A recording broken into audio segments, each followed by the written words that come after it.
সম্মানিত দর্শক, বাংলাদেশের রাজনীতিতে ভারতের আধিপত্য নতুন কিছু নয়। আমরা জানি যে স্বাধীনতার পর থেকে যারাই ক্ষমতায় এসছে প্রায় সকলের নেপথ্যে ছিল ভারতের হাত। কখনো কখনো সেই হাতগুলো কালো হয়ে গিয়েছে। কালো বললাম এই কারণে, বঙ্গবন্ধু হত্যাকাণ্ড থেকে শুরু করে শহীদ প্রেসিডেন্ট জিয়াউর রহমানের হত্যাকাণ্ড, পরবর্তীতে এরশাদ সাহেবের ক্ষমতায় আসা এবং এরশাদ সাহেবের ক্ষমতায় যাওয়া, ক্ষমতা থেকে চলে যাওয়া, বাংলাদেশে কুখ্যাত 111 এর সৃষ্টি এবং বিডিআর হত্যাকাণ্ড, পিলখানা হত্যাকাণ্ড, এই সকল ঘটনার সঙ্গে ভারতের যে যোগাযোগ আছে, ভারতের মদদ আছে এবং ভারত এই কাজগুলো করেছে, এটা নিয়ে কিন্তু ব্যাপকভাবে আলোচনা হয়, সমালোচনা হয়। এবং এই বিষয়গুলো অবিশ্বাস করার কোনো কারণ নেই, আর বিশ্বাস করার অনেকগুলো যুক্তি রয়েছে। কিন্তু এরপরও ঘুরে ফিরে আমরা ভারতের কাছে যাই। যে বঙ্গবন্ধু হত্যাকাণ্ডের জন্য ভারতকে দায়ী করা হয়, আবার সেই আওয়ামী লীগই সেই বঙ্গবন্ধুর হত্যাকাণ্ডের যারা নেপথ্য চক্রান্তকারী তাদের সঙ্গে একই টেবিলে বসে রাজনীতির প্রয়োজনে দেন দরবার করে ক্ষমতায় আসে। আবার সেই আওয়ামী লীগকে ক্ষমতাচ্যুত যে ভারত করে, যেখানে প্রধানমন্ত্রী নিজে বলেছেন যে আমি ভারতে তেল গ্যাস বিক্রি করতে রাজি হইনি, এজন্য 2001 সালে ক্ষমতা আসতে পারিনি, ভারত এদেরকে এনেছে। আবার দেখা গেল যে ঘুরে ফিরে সেই ভারতের পিছনে ঘুরে সেই প্রণব মুখার্জির মাধ্যমে কিভাবে 2008 সনের যে নবম সংসদ নির্বাচনে আওয়ামী লীগ ক্ষমতায় এলো, এটি প্রণব বাবুর বইতে আমরা দেখেছি। একইভাবে শহীদ প্রেসিডেন্ট জিয়াউর রহমানের নির্মম হত্যাকাণ্ড, তারপর বিএনপির ক্ষমতাচ্যুতি 111-এর সময়, পুরোটাই ভারতের কারণে হয়েছে। এবং জামাতকে বাদ দিয়ে বিএনপিকে আলাদা করে নানাভাবে যা কিছু হয়েছে 111-এর সময়টিতে, সবই ভারতের প্রেসক্রিপশনও হয়েছে। কিন্তু এত কিছুর পরেও বিএনপি নামক যে দলটি, এই দলটি ভারতের বিরুদ্ধে রুখে দাঁড়াতে পারেনি, ভারত বিরোধিতা শুরু করতে পারেনি, বরং ভারতকে রাজি খুশি করেই তাদেরকে ক্ষমতা আসতে হবে এবং ক্ষমতায় থাকতে হবে, এই ব্যাপারে বিএনপির বেশিরভাগ নেতাই তাদের যে সুর নরম রাখেন। এবং কিছু লোক আছেন তরুণ বা বাইরের যারা ইউটিউবার আছেন, কিংবা জামাতের কিছু বক্তা আছেন যারা ওয়াজের মাহফিলে ভারত বিরোধী বক্তব্য দিয়ে একেবারে তোলপাড় সৃষ্টি করে দেয়। কিন্তু দলগতভাবে ভারতের বিরুদ্ধে ওইভাবে আসলে বিএনপি দাঁড়াতে চায় না, দাঁড়াতে পারে না, বা দাঁড়াতে তাদের কোনো ইচ্ছা আছে কিনা এটাও বোঝা যাচ্ছে না। ইতিমধ্যে যখন ভারতীয় পণ্য বর্জনের একটা জোয়ার এলো, তখন বিএনপির যিনি যুগ্ম মহাসচিব রুহুল কবির রিজভী, তিনি তার গায়ের একটি চাদর পুড়িয়ে তখন সারা বাংলাদেশে বেশ একটা উত্তাপ তিনি ছড়িয়েছিলেন। এবং ভারতীয় পণ্য বর্জন যে আন্দোলনটি, সেই আন্দোলনটি কিন্তু বিএনপির এই কর্মকাণ্ডে, অর্থাৎ রিজভী সাহেবের এই কর্মকাণ্ডে নিদারুণভাবে একটা নতুন মাত্রা যোগ হয়েছিল। এবং সত্যিকার অর্থে ভারত কিন্তু তখন ভয় পেয়ে গিয়েছিল, এতে কোনো সন্দেহ নেই।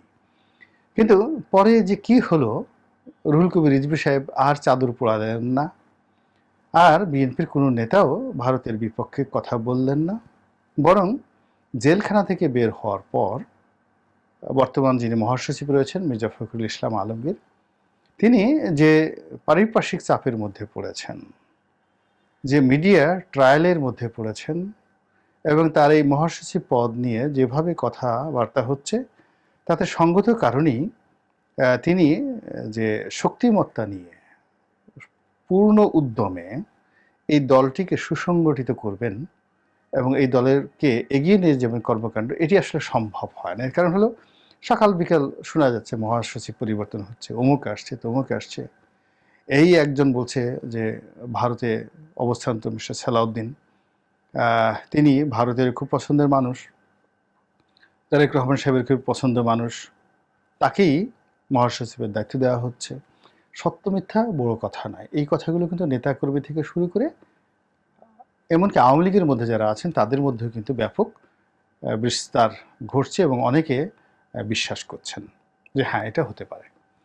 আবার অনেকে চিন্তা করছেন যে না, মহাসচিব হিসেবে যদি একজন হিন্দু ধর্মাবলম্বী হয়, যে কিনা শতভাগ জাতীয়তাবাদী দলে সাথে সম্পৃক্ত, বিশ্বাসী এবং ভারতের যে র কানেকশন বা দিল্লির উত্তর পাড়া দক্ষিণ পাড়া এদের সঙ্গে ভালো সম্পর্ক, এরকম একজন লোক হলে বোধহয় ভালো হয়। তো এটা নিয়ে সবার এক নম্বর পছন্দ, ঠিক আছে সালাউদ্দিন সাহেব তো ভারতে আছেন, মামলা মোকদ্দমা কবে আসতে পারেন বা না পারেন, তো ভারতকে খুশি করার জন্য গয়েশ্বর চন্দ্র রায় যেহেতু হিন্দু আছেন, মাথায় আবার টুপিও পরেন, গান্ধী টুপি পরেন, তাকে নেওয়া যেতে পারে, তাকে পছন্দ করা যেতে পারে। এবং এটি নিয়ে দলের মধ্যে যে একটা গ্রুপ কাজ করছে না একথা কিন্তু বলা যাচ্ছে না। তো গয়েশ্বর বাবুর যে দরবার, সেখানে দিনে রাতে এখন বিশাল মজমা বসছে। আবার যারা সালাউদ্দিন সাহেবকে চাচ্ছেন তারা সালাউদ্দিন সাহেবের মোবাইলে টেলিফোনে করে কথাবার্তা বলে প্রতিনিয়ত সেখানে যোগাযোগ করছেন, এবং এগুলো নিয়ে অফিসে কিন্তু আলাপ আলোচনা হচ্ছে।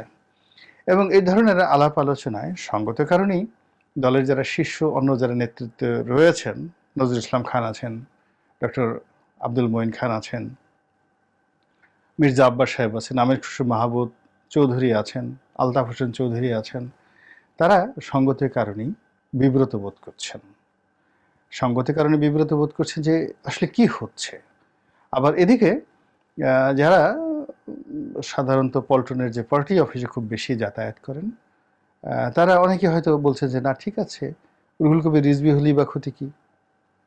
তো রুহুল কবির রিজভী সাহেবকে নিয়েও কিন্তু কিছু লোক এক সময় কথাবার্তা হচ্ছে। তো এখন রুহুল কবির রিজভী সাহেবকে নিয়ে কথাবার্তা হোক, কিংবা গয়েশ্বর বাবুকে নিয়ে বিশাল আলোচনা হোক দেশের মধ্যে, সালাউদ্দিন সাহেবকে নিয়ে দেশ বিদেশে আলোচনা হোক, যাই হোক না কেন, আলটিমেটলি এগুলো বিএনপির যে বর্তমান স্ট্রেংথ আছে সেই স্ট্রেংথটাকে আসলে প্রশ্নবিদ্ধ করছে।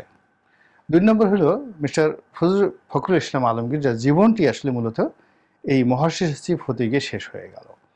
তিনি একজন নিপাট ভদ্রলোক ছিলেন, আগের সরকারে প্রতিমন্ত্রীর দায়িত্ব পালন করেছিলেন, মূলত ঠাকুরগাঁ পৌরসভার মেয়র থেকে তিনি এই কেন্দ্রীয় রাজনীতিতে এসেছিলেন, এবং বলতে গেলে তাকে ইউনিক উপায়ে দল সিলেকশন করেছিল, এবং তিনি এ যাবৎকালে একজন পরিমার্জিত, জনপ্রিয় এবং ভদ্র লোক হিসেবে সর্বমহলে প্রশংসিত।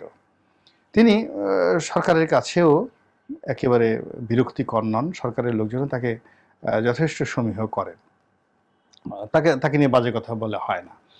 তারপর দলের মধ্যে তার এরকম কোনো আলাদা কোনো ক্যাডার নেই।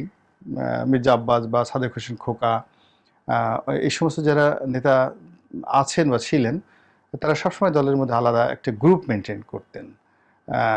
এখনও অনেকে আছেন, যুব দলে আছেন বা মূল দলে আছেন, যারা সবসময় 100, 150, 200 নেতাকর্মী নিয়ে দলে মানে কেন্দ্রীয় কার্যালয়ে আসেন, এবং তাদের নিজস্ব একটা ক্যাডার বাহিনী থাকে। তো সেই দিক থেকে মির্জা ফখরুল সাহেব কিন্তু মশারির মধ্যে আলাদা কোনো মশারি খাটানোর চেষ্টা করেননি। তিনি পুরো দলটাকেই নিজের মতো করে তিনি রক্ষা করার চেষ্টা করছেন, এবং এই দলের মধ্যে রুহুল কবির রিজভী সাহেবের সঙ্গে বোধহয় তার সম্পর্কটা ভালো না। এটা দা-কুমড়ার সম্পর্ক, কিন্তু এটি সংঘাতপূর্ণ নয়, অভদ্রচিত নয়, এটি সাইকোলজিক্যাল। রুহুল কবির রিজভী সাহেবও ভদ্রলোক মানুষ, তারপরে মির্জা ফখরুল ইসলাম আলমগীর সাহেবও ভদ্রলোক মানুষ, ফলে তাদের মধ্যে যে স্নায়বিক বিরোধিতা রয়েছে এটি টের পাওয়া যায় পাশাপাশি বসলে, কিংবা এটি টের পাওয়া যায় যখন শহীদ প্রেসিডেন্ট জিয়াউর রহমানের মাজারে কোনো পুষ্পার্ঘ্য অর্পণ করতে যাওয়া হয়, এবং সেখানে মিডিয়া যখন আসে, তখন মিডিয়া যখন মির্জা ফখরুলের দিকে তাদের যে মাইকগুলো তুলে ধরে, তখন কেউ যদি রুহুল কবির রিজভী সাহেবের মুখের দিকে তাকান, খুব সহজেই বুঝতে পারেন যে এই দুজনের মধ্যে একটা সাইকোলজিক্যাল প্রবলেম রয়েছে। আবার অন্যদিকে মির্জা আব্বাসের যে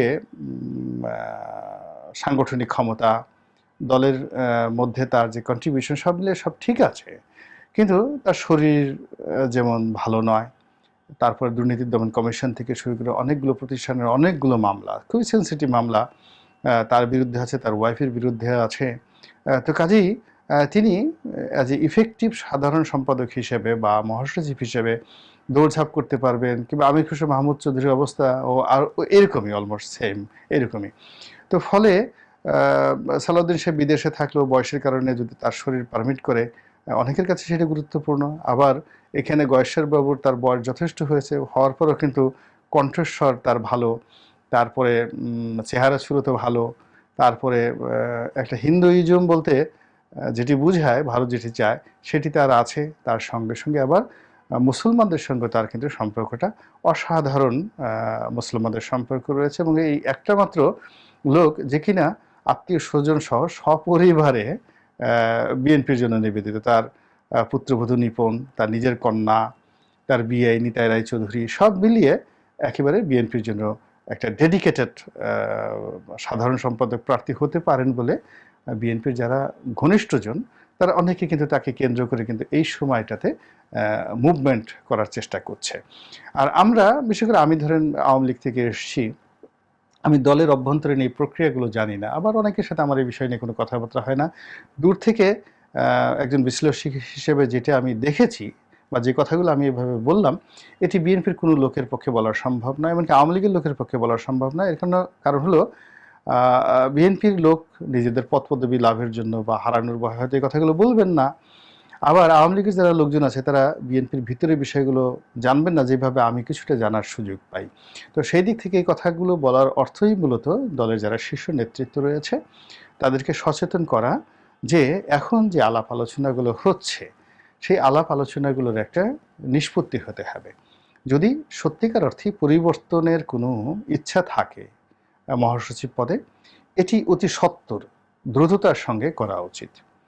এর কারণ হলো এই যে টালমাটাল অবস্থা, টানাটানির অবস্থা এবং বিভিন্ন রকম গুজব, বিভিন্ন রকম মেরুকরণ যেভাবে চলছে, এতে করে দলের যে সাংগঠনিক ভিত্তি এটি দুর্বল হচ্ছে। সরকার বিএনপিকে নিয়ে খেলার সুযোগ পাবে, ভারতও বিএনপিকে নিয়ে খেলার সুযোগ পাবে এবং যারা নেতাকর্মী রয়েছেন তারাও একটা সময় দ্বিধাবিভক্ত হয়ে পড়বে। এই যে কমিটিগুলো ভাঙা হচ্ছে, আবার নতুন করে কমিটি গঠন করা হচ্ছে না, এই জিনিসগুলো আসলে বিএনপিকে নাড়া দিচ্ছে। এবং এই নাড়ার ফলে বিএনপির যে খুব বেশি উপকার হচ্ছে আমি ব্যক্তিগতভাবে সেটা মনে করি না। এর কারণ হলো যদি নাড়া দিতে হয় তাহলে কাউন্সিল করে বা যে কোনো পদ্ধতি হোক না কেন, ইভেন যদি জনাব তারেক রহমান সাহেব তিনি বলে দেন যে না আমি সালাউদ্দিন সাহেবকে চাই, আমি গয়েশ্বর বাবুকে চাই, আমি মির্জা আব্বাসকে চাই, আমি হ্যান ত্যান অমুক তমুককে চাই, দলে কেউ তার বিরোধিতা করবে না। এরপর ওটাই আবার কাউন্সিল করে অটোমেটিকলি সেই কাউন্সিলে সেটা নিয়মতান্ত্রিকভাবে পাশ করে নেওয়া যাবে। এখানে মূল ব্যাপার হলো এখন যে অবস্থা চলছে সেই অবস্থায় যদি সিদ্ধান্তহীনতা হয়, দীর্ঘ প্রক্রিয়ার মধ্যে যায় এবং এই ধরনের গুজব আলাপ আলোচনা যেটা ইতিপূর্বে কখনোই ছিল না, এই নির্বাচন আগে ছিল না, এটি যদি চলতে থাকে তাহলে বর্তমান যিনি মহাসচিব রয়েছেন তার কার্যকারিতা কমতে থাকবে, গ্রহণযোগ্যতা কমতে থাকবে এবং তিনিও ধীরে ধীরে যতটুকু তার কর্মদক্ষতা রয়েছে এটা তিনি হারাতে থাকবেন। আশা করি দলের যারা কমান্ডে আছেন বা বিএনপি যারা নেতাকর্মী আছেন তারা এই বিষয়টি দেখবেন এবং গুরুত্বের সঙ্গে বিবেচনা করবেন।